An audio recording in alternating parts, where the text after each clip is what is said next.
आज हम बात कर रहे हैं दुनिया भर की 5 सबसे अजीबोगरीब चीजों की। Number 5, the crooked forest. ये देवदार के पेड़ वर्ष 1930 में लगाए गए थे और सामान्य देवदार के पेड़ों वाले जंगल के बीच स्थित हैं। इस विचित्र स्थल में प्रत्येक देवदार का पेड़ नॉर्थ की ओर तेजी से झुकता है, ठीक रूट बेस से, और फिर अंत में एक कर्व बनाने के बाद एक सामान्य पेड़ की तरह आकाश की ओर सीधा होता है। लगभग 400 देवदार के पेड़ों का एक ग्रुप है जो उल्टे क्वेश्चन मार्क की तरह दिखता है। इस अजीब जंगल के लिए कई थियरीज के साथ सबसे रिलायबल अभी तक यह है कि उनकी प्राकृतिक विकास प्रक्रिया को बदलने के लिए कुछ रेयर तकनीक या उपकरण का उपयोग किया गया था, क्योंकि नावों और फर्नीचर बनाने के लिए विशेष रूप से लकड़ी की आवश्यकता थी। हालांकि अदर कॉन्स्पिरेसी थियरीज एलियंस और ग्रेविटी डिफेक्ट्स जैसी अन्य अजीब संभावनाओं की ओर इशारा करते हैं। Number 4, the murder of Janet day Palma.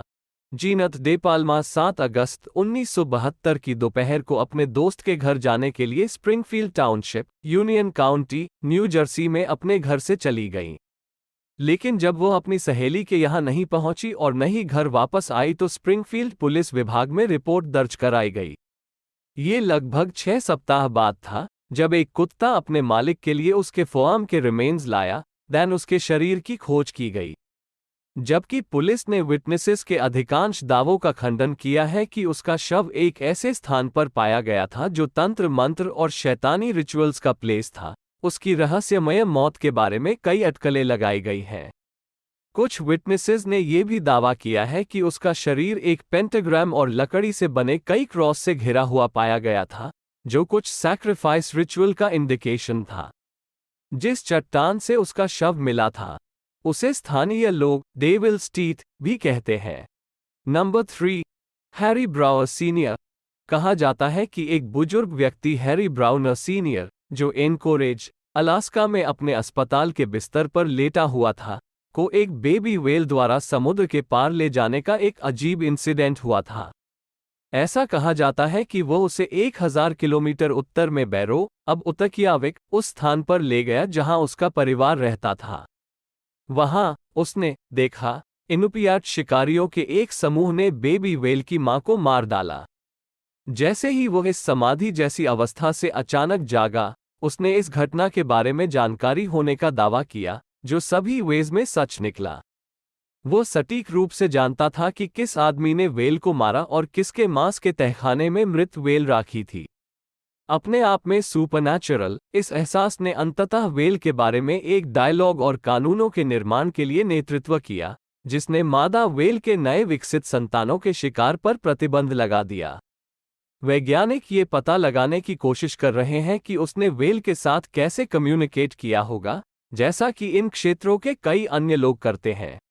Number 2, हाल के दिनों के सबसे रहस्यमय अनसुलझे मामलों में से एक, लीड मास्क केस, बहुत सारी अटकलों का विषय रहा है।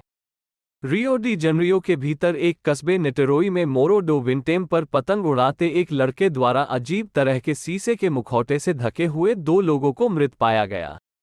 जैसे ही पुलिस पहुंची, शवों को एक नोट के साथ खोजा गया जिसमें स्पेसिफाइड इंटरवल्स पर कुछ कैप्सूल लेने के निर्देश थे और यह भी उल्लेख किया गया था कि कैप्सूल के बाद शीशे के मास्क पहने जाने थे। अजीब तरह से उनके शरीर पूरी तरह से अनहार्म थे, कोई संभावित संघर्ष नहीं होने का इशारा दे रहे थे। उन्हें जानने वाले कई लोगों ने दावा किया कि वे वैज्ञानिक अध्यात्मवादी थे जो पृथ्वी पर अलौकिक प्राणियों को बुलाने के मिशन पर थे। यह मामला कभी हल नहीं हुआ। Number 1, Franklin Story Musgrave. इतिहास में सबसे प्रतिष्ठित और औपचारिक रूप से शिक्षित अंतरिक्ष यात्रियों में से एक, फ्रैंकलिन स्टोरी मुसाग्रेव, अंतरिक्ष में अपने कई मिशनों में से 2 में उन्होंने जो देखा उसके बारे में बहुत बार बोला है। 9 अप्रैल 1995 को प्रसारित साइटिंग्स नामक एक टीवी सीरीज में मुसाग्रेव ने दावा किया कि उन्होंने लगभग 8 फीट लंबा एक सांप जैसा जीव देखा है। उन्होंने कहा कि यह रबड़ जैसा प्रतीत होता है क्योंकि यह स्पेसक्राफ्ट के बगल में अंतरिक्ष में तैरता है, लंबे समय तक स्पेसक्राफ्ट के चारों ओर मंडराता रहता है। उनका यह भी दावा है कि वहां कम से कम सिंगल सेल्ड ऑर्गेनिजम्स या प्रिमिटिव प्रोटीन बेस्ड जीव मौजूद हो सकते हैं जिनका पता लगाना अभी बाकी है। दिलचस्प बात यह है कि उनके टीवी पर आने के कई सालों बाद इसी तरह के जीवों के सबूत के कई अन्य रिकॉर्ड दर्ज किए गए हैं, ज्यादातर लोगों द्वारा विमानों में उड़ान भरते हुए।